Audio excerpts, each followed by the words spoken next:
Assalamualaikum warahmatullahi wabarakatuh. Sampai jumpa kembali dengan saya Nanang Dwi Suprapto.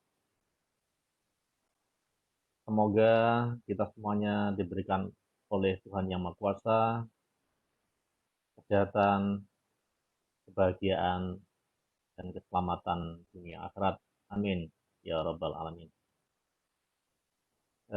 Pada sesi kali ini, saya akan sharing berkaitan dengan proses bisnis yang paling penting berkaitan dengan transaksi ekspor dan impor. Ini sebagian dari para pemirsa sudah mendapatkan atau bahkan mengalami sendiri bagaimana proses ekspor dan impor itu. Nah, tentu ada aturan main di dalam ekspor dan impor satu produk. Mungkin dari para pemirsa ada yang mengenal dengan istilah Incoterm. Jadi saya pada sesi kali ini saya akan membahas apa itu yang disebut dengan Incoterm di dalam bisnis ekspor dan impor. Baik, saya akan sharing materi yang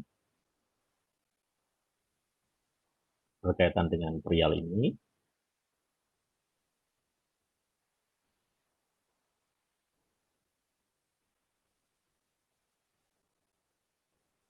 Oke, jadi betapa pentingnya di dalam proses transaksi ekspor dan impor, ya terutama di dalam menghandle shipment, ya. Ketika di dalam kontrak bisnis, baik ketika kita melakukan impor barang maupun ekspor barang, maka Incoterm ini yang menjadi kesepakatan internasional harus dipahami terlebih dahulu oleh seorang pengusaha, ya terutama yang berada di depan, yaitu salesnya, ya, para tenaga penjual harus memahami betul apa itu Incoterm. Jadi ketika membaca kontrak, sebelum kontrak desain ditandatangani oleh kedua belah pihak, yaitu antara penjual dan pembeli, maka harus dipahami dulu Incoterm itu apa dan apa hak dan kewajibannya antara penjual dan pembeli.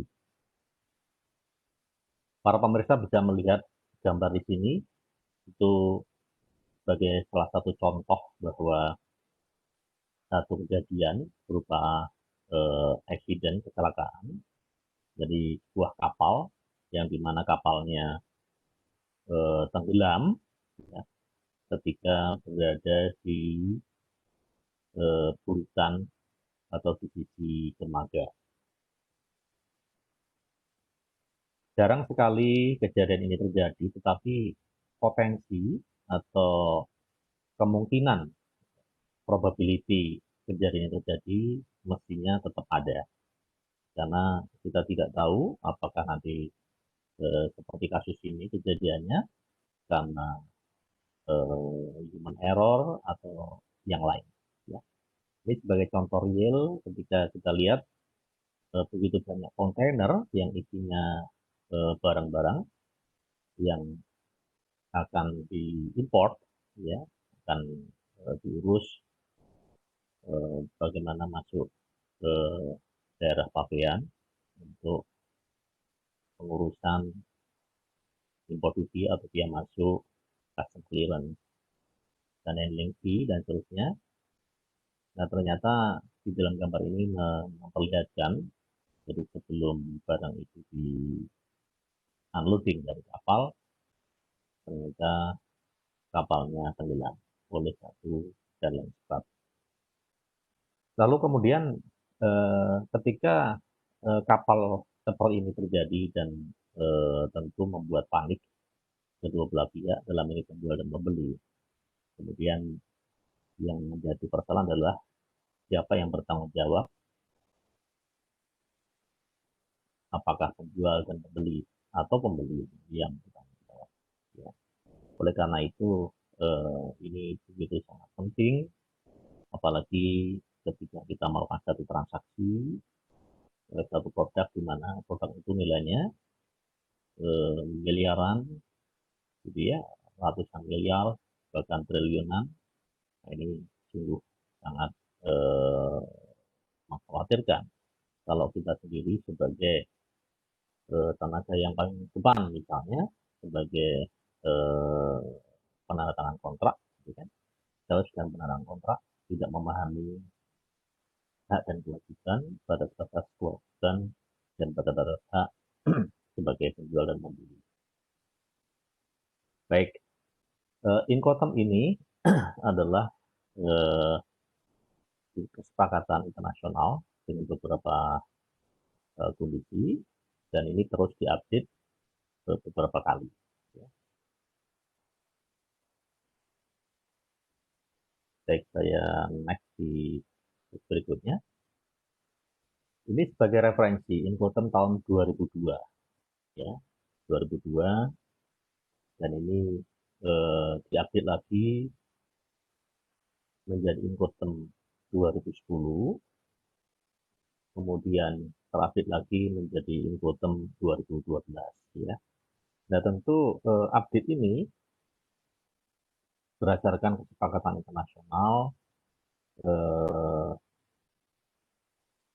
yang tentu membuat sebuah transaksi akan lebih fair dan lebih clear dan bisa dipertanggungjawabkan secara hukum.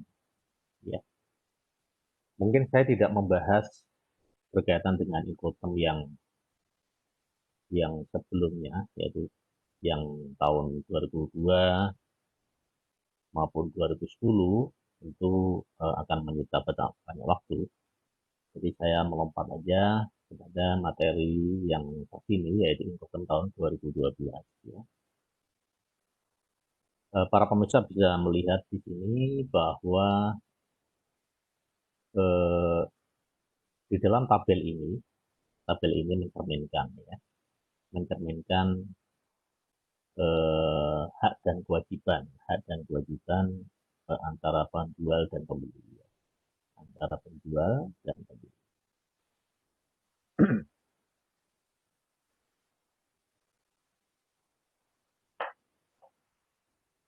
Oke, kita mulai dari satu persatu, ya. Contoh misalnya satu transaksi, ya, kontrak di mana delivery-nya misalnya basisnya adalah delivery term-nya adalah X work, singkatannya EXW, X work, ya. Nah, ketika X work, maka yang harus diketahui oleh penjual dan pembeli adalah siapa yang bertanggung jawab dalam urusan packaging. Ya, mungkin saya coba perbesar supaya lebih jelas. Ya, baik, saya teruskan. Siapa yang bertanggung jawab terkait dengan masalah packaging? Siapa yang bertanggung jawab terkait dengan loading charge, delivery to port atau to place, gitu ya, export duty dan tax-nya, origin terminal charges, loading on carriage, carriage charges, insurance, destination terminal charges, delivery to destination, yang terakhir berkaitan dengan import duty dan pajak-pajaknya, taxnya, ya. Jadi kembali ke terminologi delivery term X work atau singkatannya adalah EXW, maka para pemerintah bisa melihat di sini bahwa packaging itu bisa menjadi, ya, tanggung jawab buyer atau seller, bisa menjadi tanggung jawab pembeli atau penjual, ya, tergantung kesepakatan, ya, gimana. Ya, ini bisa didiskusikan sehingga menjadi kesepakatan. Ya. Kemudian loading charge itu adalah menjadi tanggung jawab buyer, ya, buyer atau pembeli. Sementara delivery support adalah menjadi tanggung jawabnya buyer, ya, atau pembeli. Ya. Kemudian export duty, ini kalau berkaitan dengan ekspor. Ya. Kalau berkaitan dengan import tentunya urutannya adalah bawah, yaitu tentang import duty itu menjadi dan teksnya import duty dalam konteksnya menjadi tanggung jawab pembeli atau buyer. Ya. Kemudian eh, original terminal charge gitu ya juga menjadi tanggung jawab pembeli. Loading on carriage, jadi memasukkan barang itu sampai di atas kapal gitu ya atau di atas pesawat itu menjadi tanggung jawab pembeli. Nah, ini bisa tambahan informasi sedikit lagi bahwa transportasi untuk delivery barang ya, ketika mau ekspor atau impor itu bisa melewati udara atau istilahnya air freight, ya. Atau bisa melalui laut atau sea freight gitu ya, atau bisa lewat eh, darat ya, atau inland transportation. Nah kemudian eh, biaya transportasinya ya carriage charges itu juga menjadi tanggung jawabnya pembeli. Kemudian kalau export ini asuransinya tidak ada yang menanggung, ya baik seller maupun buyer tidak ada yang menanggung. Ya. Jadi eh, harus hati-hati dalam kasus ini. Jadi export karena apa? Karena kalau ekspor itu pada dasarnya adalah eh, barang biasanya adalah berada di manufaktur atau di mana tempat produksi. Ya.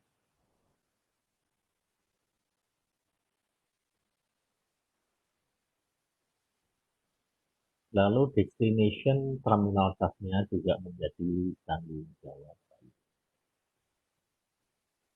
Delivery to destination juga menjadi tanggung jawab buyer, ya. Import duty seperti tadi yang saya katakan, tax-nya juga menjadi tanggung jawab buyer. Ya. Sebagai contoh, misalnya saya mempunyai pabrik, gitu ya, pabrik perakitan barang yang ada di Cikarang, misalnya. Itu saja lah misalnya pabrik panel gitu kan, panel listrik yang ada di Cikarang. Kemudian saya membuat transaksi bisnis dengan pembeli.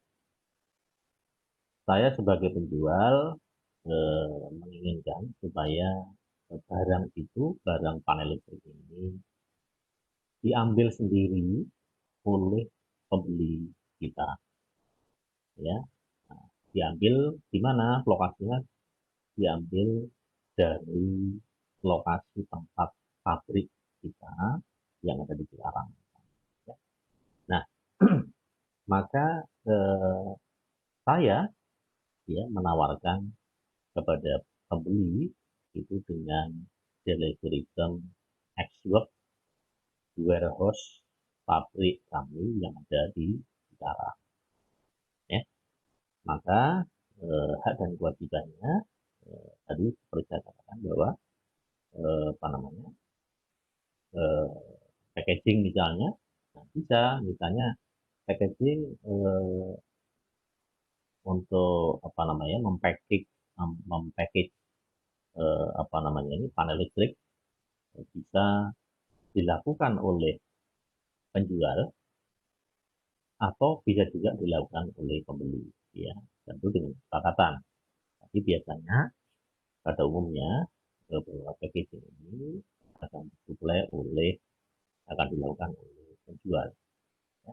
Maka kami sebagai pabrikan akan melakukan packaging. Jadi panel listrik kita pasang, kemudian taruh di warehouse, kemudian kita package, kita packaging, nah, kemudian sesuai dengan standar shipment, nah, kemudian baru kita tempatkan di lokasi warehouse kita yang ada di Cikarang untuk siap diambil oleh pembeli kita. Ya. Maka semua ya, semua pembiayaan yang berkaitan dengan loading, ya, loading artinya mengangkat ke panel listrik ini di atas, misalnya katakanlah truk, ya, transportasi dan penyediaan transportasinya itu akan dibebankan kepada penjual. Sorry, maaf, dibebankan kepada pembeli, ya, pembeli.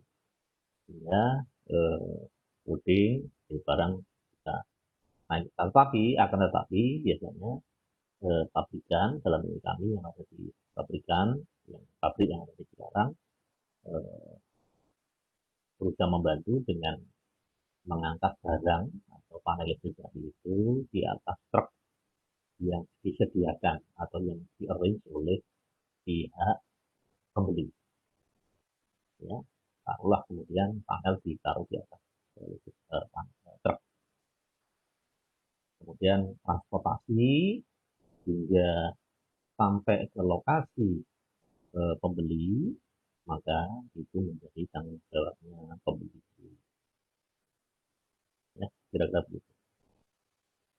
Nah, bagaimana kalau seandainya ini urusannya barang itu misalnya ex-work ada di luar negeri misalnya.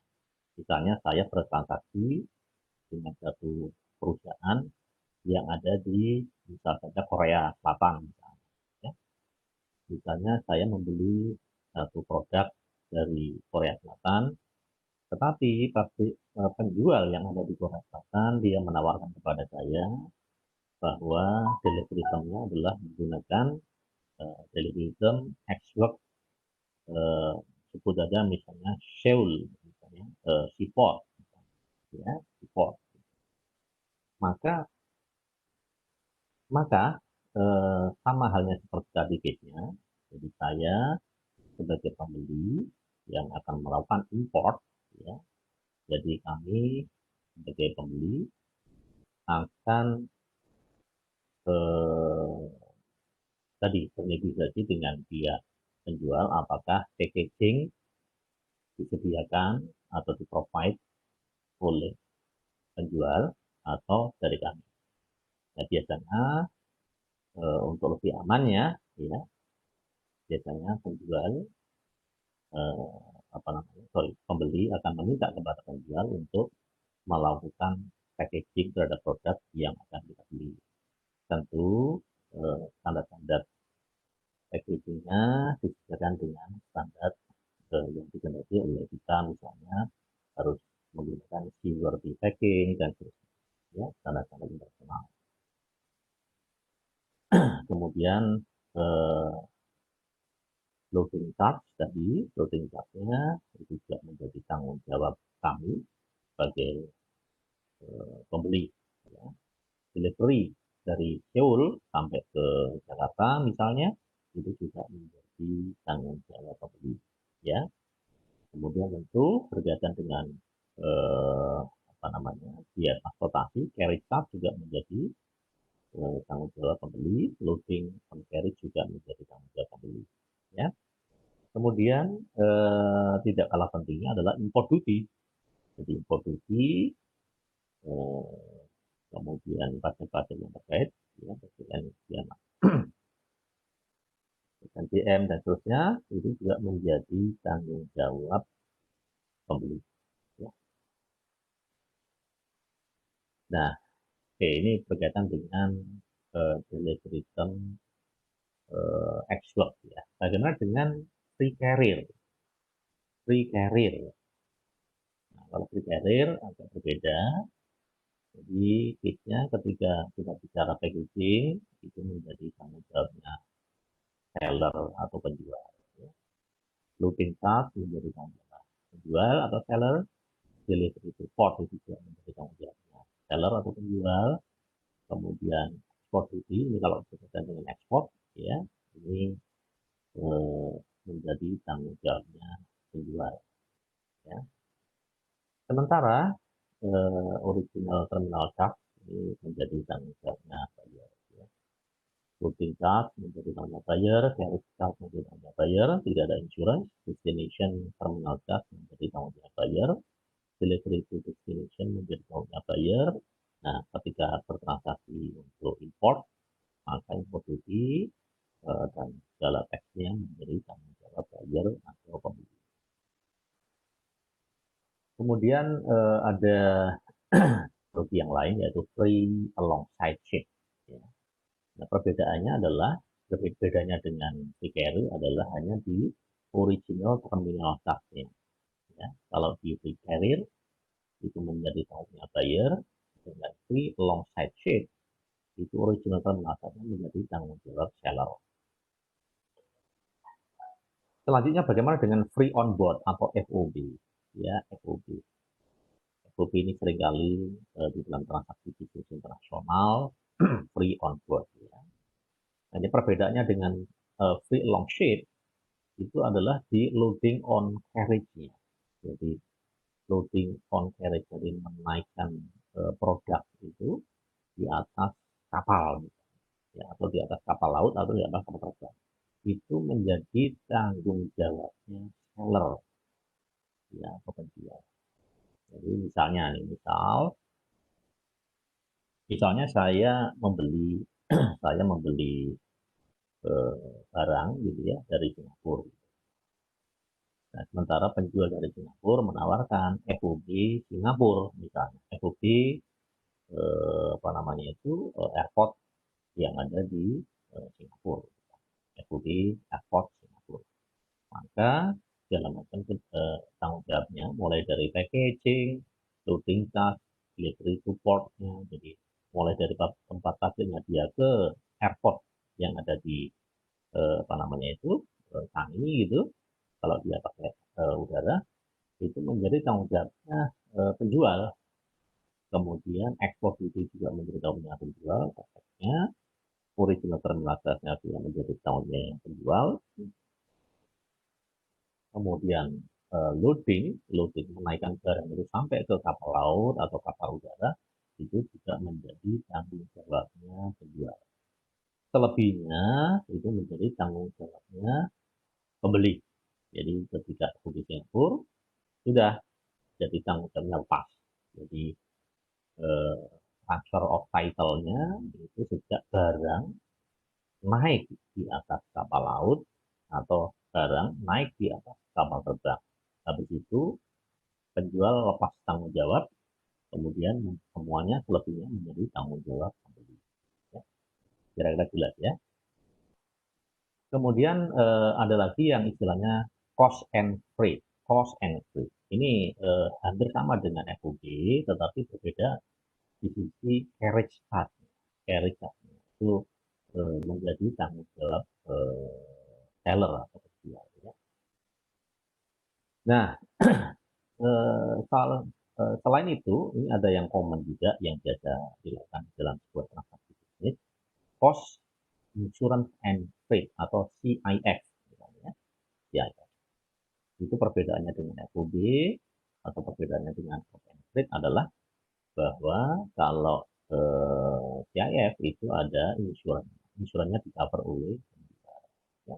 Misalnya saja, sebenarnya dikatakan contoh misalnya transaksi penjual pembeli, saya bertransaksi dengan perusahaan yang ada di Singapura, misalnya.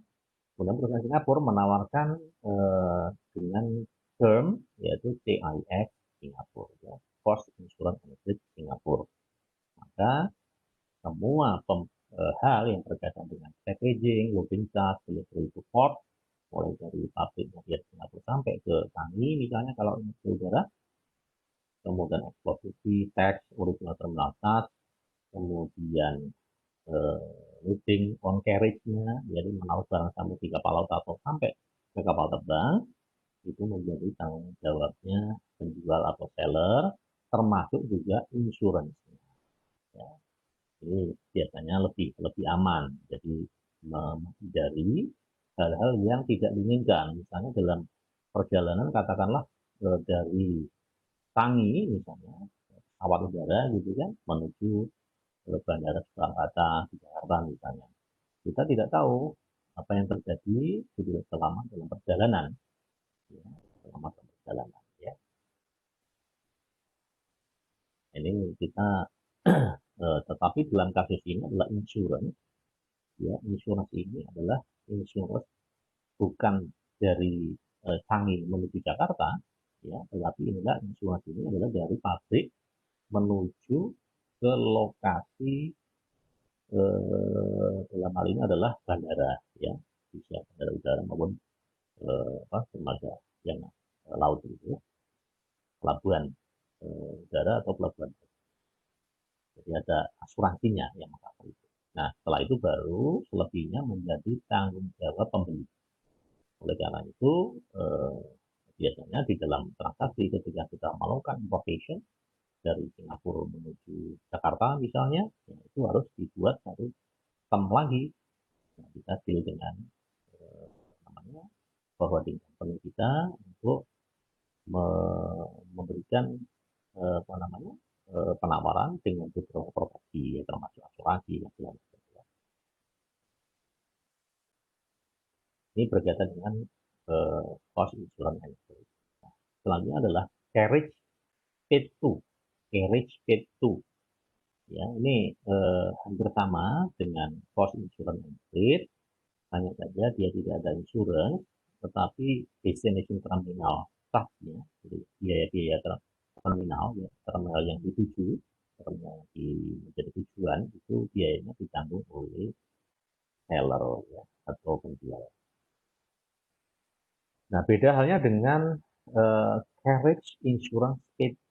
Nah, ini bedanya cuma dengan carriage P2 saja, itu insurannya di-cover oleh seller, dalam ini adalah oleh penjual.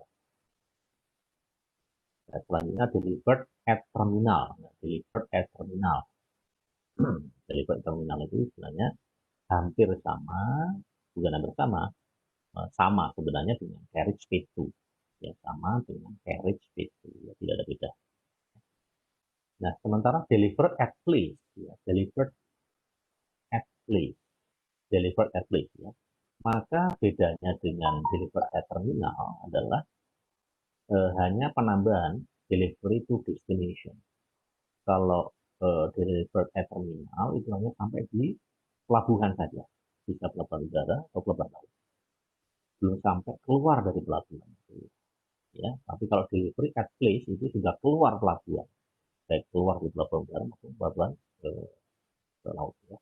Itu biayanya, ya, delivery to destination, biaya transportasinya menjadi tanggung jawab seller atau penjual. Selanjutnya delivery duty paid atau DDP, ya, delivery duty paid. Nah, ini bahwa semuanya, ya, itu menjadi tanggung jawab penjual, ya, delivery to paid, delivery duty paid. Jadi semuanya menjadi tanggung jawab penjual. Kalau misalnya import duty, semuanya menjadi tanggung jawab penjual.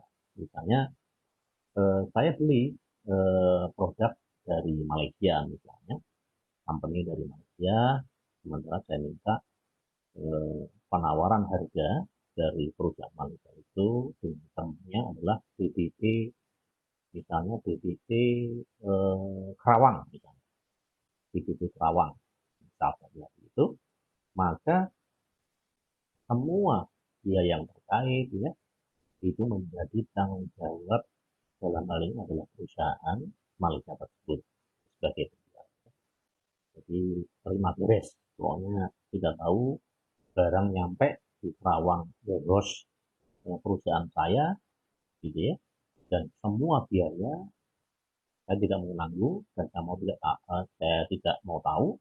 Yang penting barang nyampe di tempat saya, di di dosa yang ada di sekarang gitu, dan semua biayanya ditanggung oleh penjual. Itu namanya delivery duty. Ini kira-kira sekilas berkaitan dengan Incoterm yang bisa saya sharing ke para pemirsa, terutama yang berkaitan dengan Incoterm 2012. Ya, jangan lupa ini berkaitan dengan Incoterm tahun 2012. Ya, mudah-mudahan penjelasan ini memberikan pencerahan kepada para pemirsa dan bermanfaat. Saya kira demikian. Kurang lebihnya saya mohon maaf. Wassalamualaikum warahmatullahi wabarakatuh.